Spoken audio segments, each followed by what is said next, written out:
Hi there, and welcome to another episode of 411 Pop Culture. This is your host, Justin Steele. Tonight with me is Jon Gallagher, and we're going to be talking about Season 8, Episode 4 of Game of Thrones. I think we're going to just jump right in. I thought the episode was great, intense, very satisfying at first, certain payoffs. Again, my biggest worry from last episode to this episode was that Arya wasn't going to get immediate recognition. And I was glad that she did, because my first thoughts were that Dany and Arya, I don't think have really had any interactions yet. No, I don't like think so. one-on-one. I remember when they got there, it was more about Sansa, and Arya was missing, as she was for the first chunk of this episode.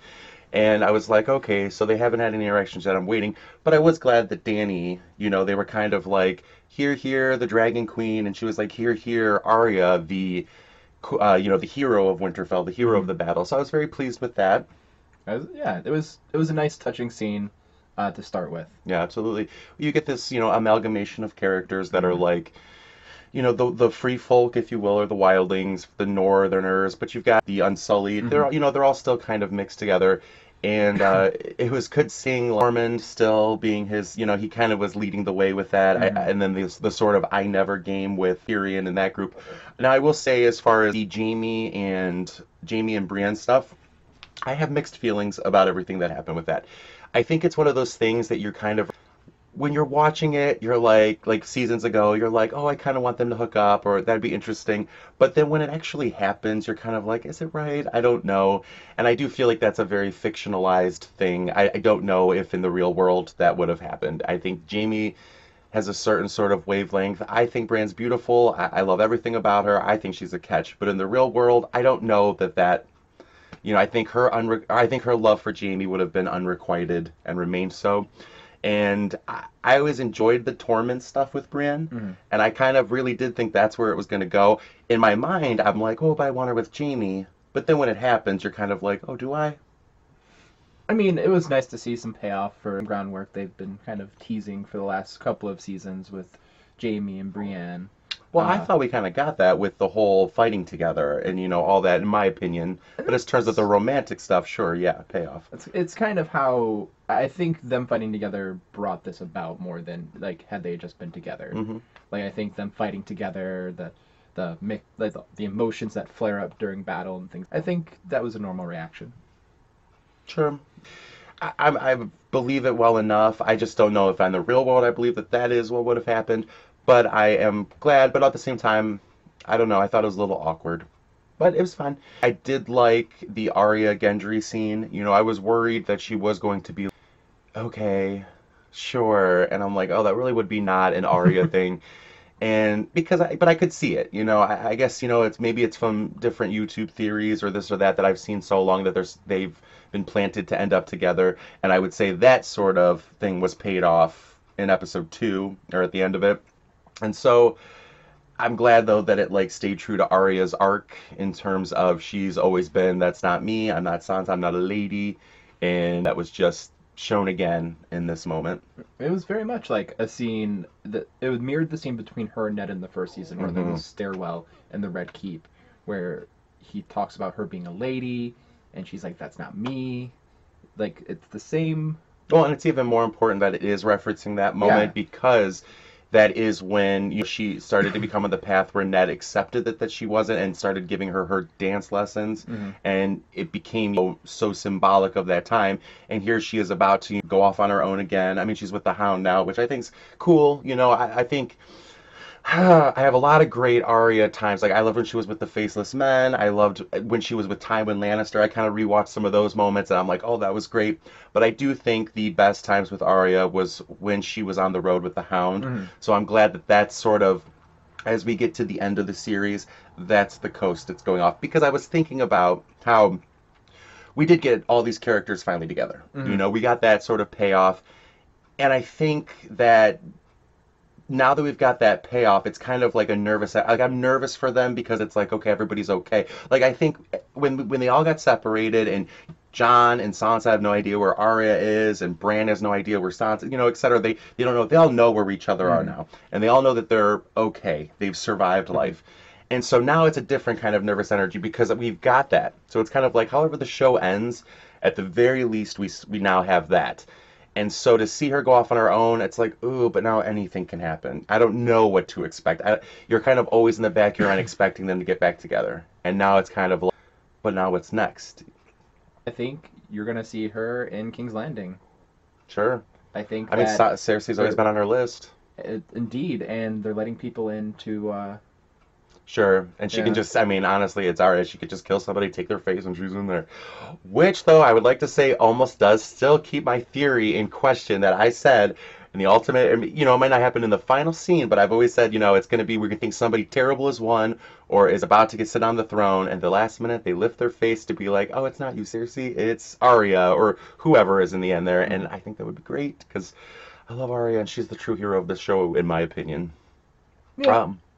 But I do want to talk, you know, I want to talk about, too, about the dragons. I was not happy at all that they had to kill that other dragon off, assuming it's dead. We haven't seen anything yet, but the characters have kind of confirmed it. I think that's going to be it. Sunk below the waves. It's dead. I don't Rhaegal's know. dead. Why couldn't, I don't understand why they couldn't just be, okay, it's out of commission. Like, it can't fly anymore. It's a wingless dragon, but why do we have to kill it? You know, it survived the Night King. I was like, okay, I don't know. For some reason, even if it was in the final battle, I thought it would at least make it to, like, the last war or the last battle. Mm-hmm.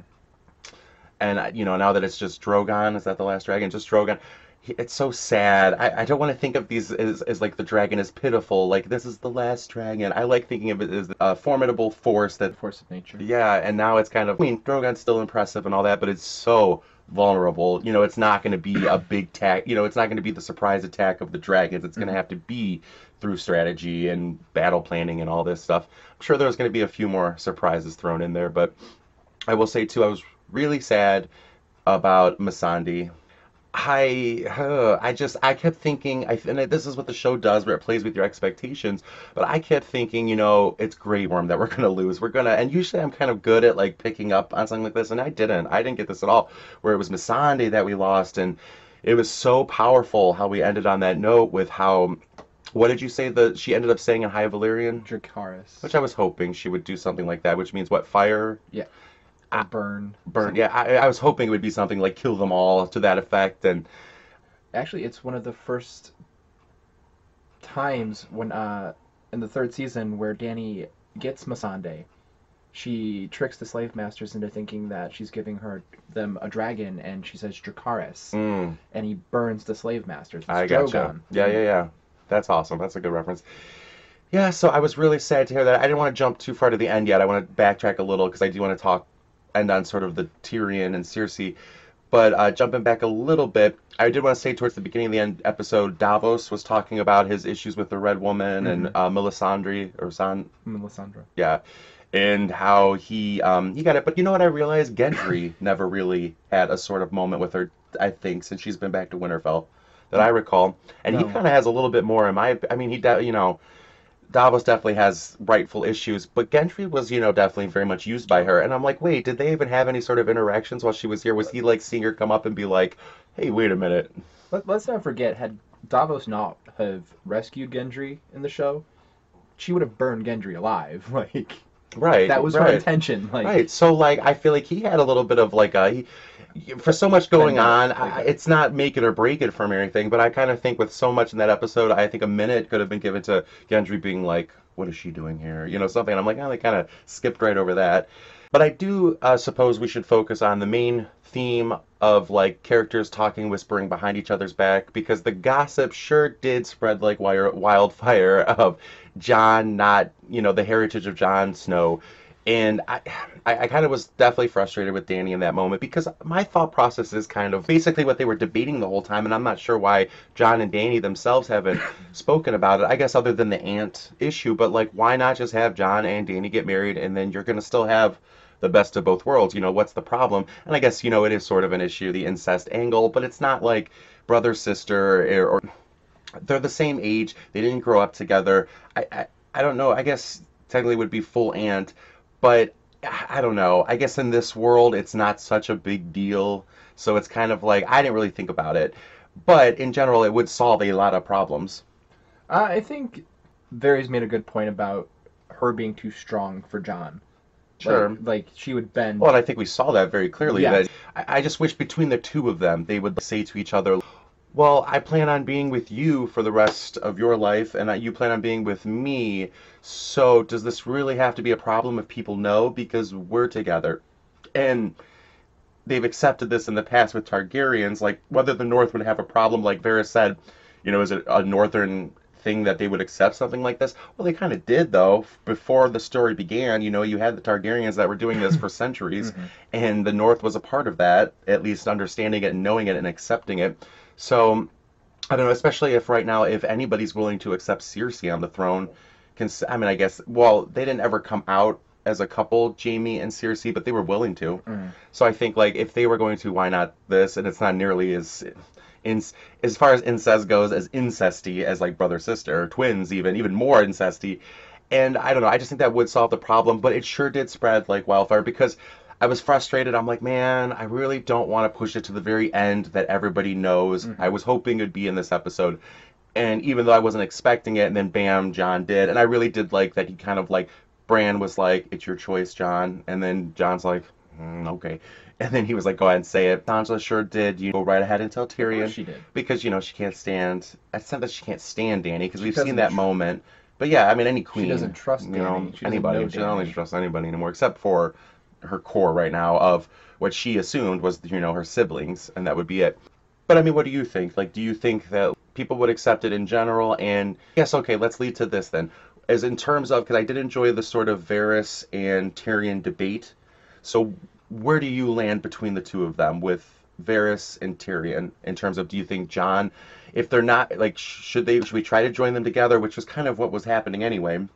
Or do you think that Jon would be better than Dany or opposite? That's a tough I don't know. decision. I mean, after everything's Jon gone through, and just as much after everything Dany's gone through. Yeah. Which is why I think the easy, Tyrion said the solution would just be have Cersei kill them all, and it'd be no problem. But I think that, I think it's a hard one. I think by like the smallest percentage point, I still believe in Dany. I still want her to be the one stepping up there. But I 100% agree with the sentiment that Varys said, which is maybe the best kind of ruler is the type that doesn't want to be a ruler. Yes. That's not a direct quote from this show. I'm debating what it's from, but I do believe in that. Like the best kind of ruler is probably one that's not like ambitiously trying to become the reluctant ruler. Yeah. So I'm more Team Dany than I am Team Jon if it's just one of them, but I am of the belief that that's the type of ruler we should, the best kind is what they're kind of saying Jon is and who he is as a person. I would love to see Dany on the Iron Throne. I would love to see her win because it would be the conclusion of her story arc, basically. But do I think Jon might be a better ruler? Kinda. Which is why we come full circle to if the two of them were just together, it would be the ultimate solution. And I mean, I get it, the incest angle, but I don't know. I think that, because of who they both are as people, it would work best together. But yeah, no, I was definitely torn apart when the dragon died, and you had crazy Uncle Greyjoy with his crazy looks that he always crazy gives. So the scene though that came about though with Bronn and Jaime and Tyrion, I thought was well done. I've always liked Bronn as a character because he seems to be kind of a jerk, but he always gets characters out of situations that I want those characters to be out of, so I'm always on his side. The only time I wasn't really was when he was like about to kill the one dragon because I'm always on Team Dragon as opposed to Bronn. But I do agree with him where he's kind of like, these Lannisters have been shuffling me about, so what am I going to get and what is it going to be? And no, I'm not fighting in this battle for you. This is what I get for not killing you. So I enjoyed that scene. Did you like that dynamic? I did. It was a fitting kind of scene for Bronn to kind of. I was really hoping that they would sit down and talk, and that he wouldn't just kill them. Mm-hmm. Then I figured that's what he would do, and the fact that Jaime saw the crossbow and recognized it kind of before Tyrion did. It seemed like it seemed to spark a look from Jaime before it did Tyrion, and well, Tyrion's been drunk nonstop too. That might have a he has factor. been drinking quite a bit in this episode. Which I understand. I'm not a big drinker, but I kind of want to drink my. I was so like getting nervous this whole episode because such a huge conflict is now gone, Mm. and it's kind of like there's always a great conflict. Everybody comes together, but as soon as that conflict ends, that big conflict, all the little people's lives, Mm. daily life problems start coming about again. And now here we are that, it's like, oh, well, your sister wants me to kill you, so you got to deal with that, and Sansa's upset about this and that, and it's like, oh, that's where I get anxiety, because that's when people do stupid things, because they're not working together all the way for the same common cause. Tyrion, right at the end, where I did hope, I don't know if Varys is correct or not, but I'm glad that he was direct with Dany, because he does, whether he's wrong or right, he does feel how he feels about this, and it's the first time where he's ever been really honest with a monarch, like, or a royal, where he's always kind of like saying what they want to hear, but trying to guide them over. Instead, he was just direct, and it sucks. Kind of it's kind of like I'm not really. I always try to keep my cool when I'm upset about something, but I understand the rage that Dany has to feel, and I kind of, I do want her to just burn Cersei at this point. Don't take the dragons away. Like, I'm so upset about that. I really am. And then you take not only the dragons, but her, like, of that time period, her biggest symbol of communication and getting all these people to understand who she is, and that's Missandei. And how, like, I was so sad about her death, but I was glad, like we said earlier, that she was like, do it. And Tyrion coming up, though, I felt for what he said to Cersei, but you've already kind of appealed to her about the kids, and you've already kind of played that card, and I have a feeling this time she's just not gonna like. It didn't work the first time. Right. I was glad she, I with the way that the episode had gone the previous like few minutes, I was definitely nervous with him walking up there. I'm like, well, anything can happen. We're at that point. So I'm glad that she didn't just kill him. But she definitely chopped Missandei's head off, and she definitely is going to have war, and she definitely, in her mind, she's probably thinking, I am going to protect my child, and this is how. And she's got a lot of strength right now. But I also think, Game of Thrones can go either way. However, I think that it's also possible that we want to always, audience, I feel like for the most part, tend to want to vote or get behind the underdog, so it's kind of like we feel they have to have this sort of emotional conquer. And even though they already did that with the Night King, I feel like we're just getting back to that again now, where it's kind of like, okay, we're knocking you out a little bit, we're knocking the good guys the wind out of their sails a little bit, and instead now it's they got to come back up again. But what were your thoughts between Tyrion and Cersei, and if you think, are they just setting us up so that it looks better to win, or do you think there's a good chance they will lose against Cersei? I think Cersei will lose. I think Cersei will die. I think. Well, yeah, that's what I mean, but yeah. Cersei will die, but I think it won't be at the hand of Dany. I think it will more likely be at the hands of Jaime. Yeah, which is what he's riding off to do. Which I didn't understand, that scene with him and Brienne. I was like, well, what exactly is he saying to her? Like, he's kind of like, I'm a hateful person, she's a hateful person. So I was kind of waiting for him to be like, I'm going to go kill Cersei. But I feel like he's sort of, maybe it's just the writer's manipulation to the audience, but I do feel like it was kind of like implicating that maybe he's going to join her in a way. What did you come away with that conversation? Jaime loves Cersei. Like, it's something that he just can't quit. So you think he was saying he's going to join? I don't think he'll join her. I think Brienne is trying to talk him out of leaving because she knows Dany is going to destroy King's Landing. Correct. And she doesn't want Jaime to die. Jaime wants to be with Cersei when she dies. Like, they came into this world together. They're going to leave this world together. They're twins. Yeah. It's a bond that they've shared since the womb. And when he's faced with Cersei's death, he can't see any way for himself. Like, you know what I'm saying? Like, sure. So you're saying, so he is going to then, you think he's going to then join Cersei, maybe not join her in the fight per se, but you're just thinking he's just going to be by her side. Yeah, if she's going to die, he wants to die with her. See, I think there's a chance, though, that he's saying he might go to kill her. But yeah, I think there's just as much of a chance that conversation was saying, yeah, I guess, that he was just going to join her. Yeah. But I can't, here's my thought, though. From his perspective in his last conversation with Cersei, I mean, what does he think is going to happen then? He's just going to go there and be like, hey, I'm back. And she'll be like, sit with me. I don't even know if he'll get to King's Landing. Sure. Like, A lot can happen in that time frame. Well, because Tyrion said too that it takes like a fortnight for like Jon and them to possibly go. We'll be there, in a fortnight. So yeah, anything can happen. 2 weeks, yeah. Is there anything else you wanted to talk about at the end of this episode or during this episode? Did we miss anything? I think I covered everything. Yeah. Yeah. I thought it was a really good episode though overall. It's the kind of episode I like, but in a different way. I love episodes that like something big happens and then the following episode, which is this episode, where they're kind of like regrouping and recalibrating and trying to figure out, enjoying the moment but planning for the future. And in this, it's that we got that at the beginning of the episode, but halfway through things started to kind of change again, and all of a sudden now big things happen. I wasn't expecting battle moments. I thought we were just going to be landing in the next areas and stuff, and to have, what's the dragon that died? Rhaegal die was horrifying and sad, and I hated it. That's got to be the last time. Like, Drogon has got to make it to the end, or I'm not going to be happy. Drogon, Arya, those are my two big right now. Well, what do you think? Do you think it should be Dany on the Iron Throne? Do you think Jon should be on the Iron Throne? A character that we haven't discussed. What did you think about this current episode? Thanks for joining me, Jon. Thanks for watching another episode of 411 Pop Culture. This is your host, Justin Steele, and we'll see you soon.